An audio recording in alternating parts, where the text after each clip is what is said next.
simula noong 2019, no, ako po'y umupo na bilang congressman ng 5th District of Pangasinan, gusto ko pong makita kung ano ang naging resulta nung aming pakikipag-ugnayan sa DPWH at sa atin pong opisina, no, as representative of the 5th District from 2019 to 2022. Nakipag-ugnayan po tayo sa DPWH noon upang gawin ang master plan. It's a long-term master plan for our flood control infrastructures.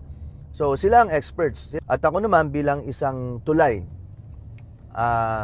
sa ating mga constituents sa distrito noon at tulay po tayo sa national government and national agencies. Nagtulungan po kami, no? Yung needs ng ating mga constituents at yung expertise ng DPWH. Nakabuo po kami ng long-term master plan at yun yung ini-implement nila taon-taon. Okay. So ito po, nag-start 2019 po, 3 projects po yan. Okay.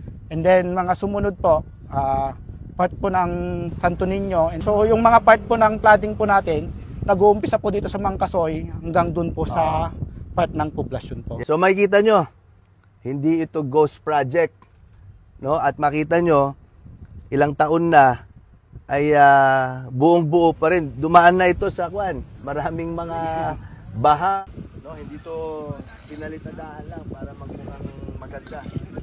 Siguro yung iba hollow blocks ginagamit, no? Pero ito garantisado buhos to. Very good. Congrats, engineer. Tuwa ako.